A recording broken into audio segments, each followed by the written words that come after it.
Coucou les copains, aujourd'hui on va avoir une supercar abordable. Alors abordable dans la limite du raisonnable bien sûr. On va vous parler de la Gallardo du pauvre, c'est-à-dire la Audi R8. N'hésitez pas à liker la vidéo, vous abonner, le follow, Insta, la totale. C'est parti pour la Audi R8 Plus.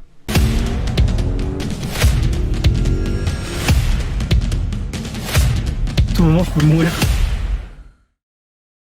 Alors les amis, on commence directement avec le look de la voiture. Moi pour le coup j'adore le look de l'ancienne R8. La nouvelle, je trouve qu'elle est devenue trop agressive avec des lignes vraiment très droites. Voilà, il n'y a plus d'arrondi nulle part. Bon. Je trouve que ça a perdu un peu de sa classe. Donc voilà, on a déjà le propriétaire qui a laissé le logo de notre cher Audi R8 sur le capot. Parce que moi je trouve qu'on dirait Voldemort sans le nez, c'est horrible. On a des fenêtres. Il faut savoir qu'en fait on a une grosse différence entre la R8 V10 normale, la R8 V8 qui est sortie en 2007 en 4 litres 2.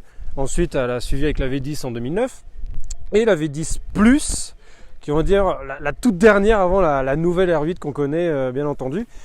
C'est-à-dire qu'on a rajouté de la puissance et on a des petits accessoires en plus, par exemple les rétro-carbone, plus de puissance sous le capot, et puis bon, les freins carbone céramique, les side blades en carbone, ne vous inquiétez pas, on y vient tout de suite. On commence tout de suite avec l'avant. Donc les feux, vraiment, c'est cette bouche avant qui est très...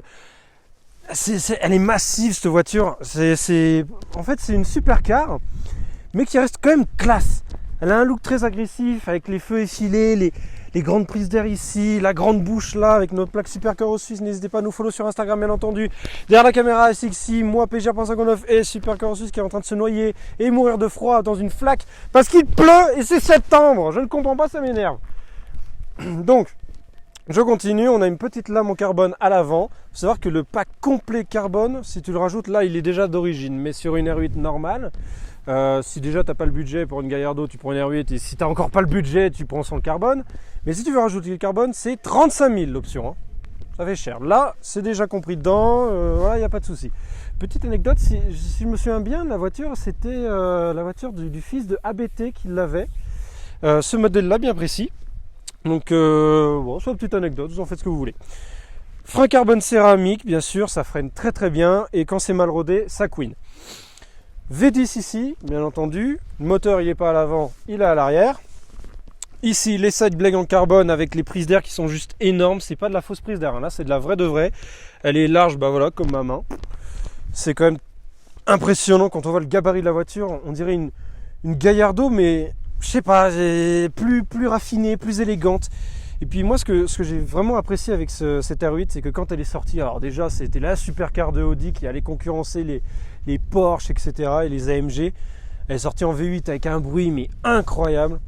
Et après avec le V10, bien entendu, de la Gallardo, enfin vu que c'est le même groupe, le groupe VAG, on a exactement le même moteur avec une puissance différente. Là on est sur un 5 litres 2 qui fait 550 chevaux. Qui marche très fort et c'est surtout, là je prends une grande bouffée d'air frais, un moteur Atmo, on n'a pas de turbo, c'est du pur, c'est vraiment le genre de truc que nous les passionnés de voiture on aime bien, tu vois. On va passer tout de suite à l'arrière du véhicule, je vais vous montrer un petit peu le compartiment moteur, vous allez voir c'est une orgie de carbone à l'intérieur. Alors du coup l'arrière on a le compartiment moteur qui est tout en carbone, c'est incroyable. Là tu vas nous mettre un petit plan, là c'est magnifique, vous allez voir ça. Du carbone de partout avec un moteur qui est brûlant, le V10 FSI, donc pas de turbo, rien du tout. L'arrière qu'on reconnaît tout de suite, la R8, ça c'est juste, waouh, il y a un popotin qui est d'une largeur incroyable. Et on la reconnaît, on arrive à différencier en fait la V8 de la V10. Un petit détail. C'est tout simple, c'est les pots d'échappement. La V8 elle a 4 pots d'échappement, celle-là elle a 2 gros lance-patates à l'arrière. C'est juste énorme. Et puis le bruit incroyable qu'elle nous fait, c'est ça, vous inquiétez pas, quand on va passer à la conduite, ça, on va entendre le V10, ça va hurler comme pas possible. Hop là, voilà, on claque, on n'a rien cassé, hein, parce que le carbone partout, voilà, t'as compris. Carbone encore, voilà, notre plaque Supercar Suisse, la désignation R8. Et encore des petites sorties d'air ici. Parce que faut bien rafraîchir un peu le moteur. Parce que je vous dis que ça chauffe à l'intérieur. C'est un truc de malade. Et puis je pense qu'on a fait le tour de l'extérieur. On va passer à l'intérieur et ensuite à la conduite. Alors nous voici donc dans la R8 V10 Plus. On va démarrer le bolide s'il veut bien. Voilà. Voilà, donc déjà le temps que le moteur chauffe un petit peu, on va parler un peu de l'intérieur tout de suite de la voiture. Déjà, le cockpit, il est incroyable. On a l'impression d'être dans un avion. On a toute une arche de carbone qui fait le tour du volant, comme ça, qui nous entoure. On a les compteurs. Alors, on a un petit écran au centre, mais après, c'est du vrai compteur classique, comme on a l'habitude de les voir. Un volant avec le méplat, des palettes. Il faut savoir que dans les années 2007-2009, voilà, on avait les palettes, c'était vraiment le début. Hein. À part les grandes sportives type Ferrari, etc. Voilà, c'était un peu compliqué d'avoir des palettes. La console centrale, on va dire que c'est du Lamborghini, hein, on reconnaît Audi, Lamborghini. Là, le pommeau, c'est incroyable, c'est un pommeau tout en alu. C'est un fonctionnement un peu différent, voilà, on met en A, on met en boîte méca, on va dire. Puis on est parti tranquillement, on va mettre un petit peu l'air sur l'avant quand même. Au niveau du pare-brise, que je ne meurs pas à cause de la buée. Puis voilà. On a une voiture qui est quand même dans un esprit un petit peu GT. Même si ça reste quand même une sportive. On a le V10 qui est juste derrière nous. C'est un monstre de puissance. Comme je l'ai dit, 550 chevaux. Et puis voilà. Malgré tout, elle reste confortable, elle reste agréable. Voilà, j'ai même mes petits sièges chauffants si je le veux. Toc. Je profite un peu quand même du confort de la voiture, des sièges chauffants, parce que là, il fait quand même très froid. Il fait 6 degrés, on est quand même en septembre, on est le 19 septembre. Il fait froid, il pleut, je suis trempé comme pas possible, mais je suis dans une R8 avec un gros V10, et ça, c'est le bonheur. On n'entend pas spécialement, on est à 2000 tours minute. On a un V10 qui est très calme, très rond, et surtout, là, je suis en train de me rendre compte, on a surtout une boîte très agréable. On n'a pas d'à-coup comme on avait sur la Airtronic, donc la boîte de la phase 1 qui était à simple embrayage qu'on a du coup sur la Gallardo, qui nous met des petites claques là derrière la tête à chaque fois que tu veux passer un rapport, qui est très inconfortable. Sauf que voilà, si tu veux du sportif, voilà, là c'est génial, mais je trouve que sur une R8 qui est une sportive et pas une super sportive, je vois pas tellement l'intérêt de se torturer comme ça. Là on a une boîte qui est déjà beaucoup plus agréable. Et puis voilà, ça va tout seul, c'est super agréable à conduire. Voilà, là on est en roule pas vite, on est à 50. Il pleut, on fait attention, c'est une quattro, mine de rien, donc ça tient quand même un petit peu, c'est le but. Puis on va pouvoir se faire un petit peu plaisir et entendre un peu le V10.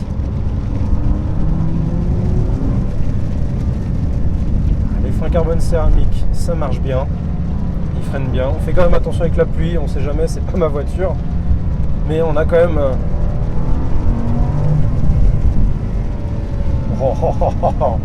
Ça marche fort, ça marche très très fort.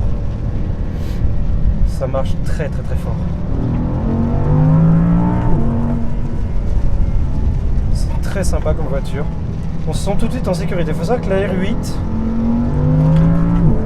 c'est une voiture qui, tu peux conduire, t'as pas forcément besoin d'être un pilote pour ça. C'est une voiture qui est très sécurisante, très rassurante. Et on peut conduire vraiment très bien, vite, etc. Mais sans se faire peur. C'est-à-dire que c'est pas non plus une 911 GT2 RS. Elle glisse un petit peu, elle chasse un peu de l'arrière quand même. Le quattro cherche à reprendre un peu de motricité. On va aller tranquille. Le propriétaire a quand même très peur depuis ce matin qu'il voit la pluie. Mais mine de rien, voilà, elle est simple à conduire, c'est pas un cercueil roulant quoi, elle reste bestiale. Et le bruit il est incroyable. On a quand même beaucoup de puissance. 550 chevaux quand même pour l'époque en atmosphérique, ça envoie. Le bruit franchement il est... Voilà, comme j'ai dit, c'est une sportive mais plus dans l'esprit GT. Dans le sens où la voiture, elle va pas non plus te matraquer au niveau du confort et le bruit, il va pas t'exploser les tympans en fait. C'est une voiture qui est très très très agréable à conduire. Et puis, là l'esprit GT, même si elle a un tout petit coffre à l'avant, ça reste une sportive sympa, classe, élégante et qui est pas désagréable à conduire. Honnêtement, personnellement, je suis pas un très grand fan d'Audi. J'aime quelques modèles très particuliers, la Quattro, la RS6, voilà, des trucs qui envoient du lourd. Et bah, la R8, c'était quand j'étais petit, je l'avais sorti voilà, en 2007 avec le V8, avec un bruit incroyable. Bah, je la trouvais très très bien, très belle. Et elle avait ce look mi-classe, mi-bestial, mi-sportif. Elle avait un truc. Et là, c'est vraiment un plaisir que j'ai d'être au volant de cette voiture. Parce qu'on voit quand même qu'elle accroche, même sur du mouillé, etc. On a des pneus qui sont énormes. Et puis voilà, elle est agréable à conduire. Alors par contre, niveau consommation, on oublie. Hein, c'est du 20-30 litres aux ans. Ça consomme énormément. Mais encore une fois, c'est une sportive. Et voilà, elle est très sympa à conduire. Franchement, pour une Audi, elle reste assez confortable. Là, je prends un plaisir à maintenir le rapport voilà, à 5000 tours parce que le bruit qu'elle fait. Oh, elle monte jusqu'à 8500 tours minute. C'est incroyable.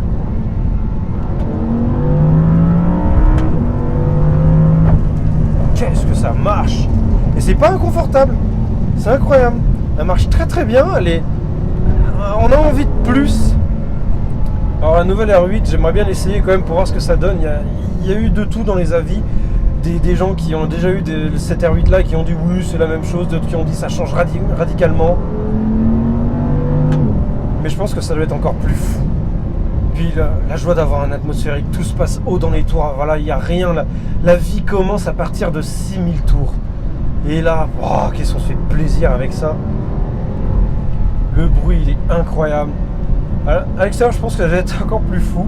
Là, dans mes rétros, je vois les grandes prises d'air sur le côté et les hanches qui sont larges sur cette voiture. C'est un véritable plaisir à conduire, elle est confortable, les baquets, on est bien maintenu dedans, mais ils restent confortables, ils vont pas me casser le dos, je vais pas aller chez le kiné après parce que j'ai une rotule qui est déplacée. C'est un véritable plaisir. Mon cher ASXI qui est à côté de moi peut en témoigner, il n'est pas trop secoué à l'intérieur, il adore, lui c'est un grand fan d'Audi donc il se fait plaisir là. Il adore cette voiture, il préfère la dernière, on est d'accord non? Moyen.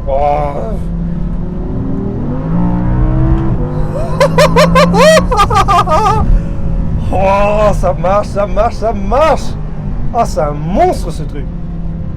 Ah, j'essaie de vous communiquer un peu le plaisir que c'est de conduire cette voiture, mais honnêtement, faut que vous essayiez ce genre de voiture. À chaque fois, j'essaie de communiquer au maximum mon ressenti. C'est pour ça que je fais ces vidéos, pour vraiment montrer aux gens qui n'ont malheureusement pas la chance de découvrir ces voitures, de les conduire, etc. J'essaie de leur montrer, leur dire que voilà, que c'est vraiment que du plaisir et voilà, faut découvrir toutes ces voitures là. Et là franchement j'essaie de vous montrer, mais faut vraiment essayer ce genre de voiture là, comme la C63 Black Series. C'est des trucs qui disparaissent aujourd'hui à cause des turbos. Mais l'Atmo, voilà, je suis à 4000 tours déjà, on sent que ça tracte un petit peu, mais là tu passes voilà 6000 tours, 7000 tours. Oh ah là, et on est déjà à des vitesses incroyables. On se fait plaisir sur la petite route de montagne, mais voilà, 6000, 7000, 8000. Qu'est-ce que ça va vite.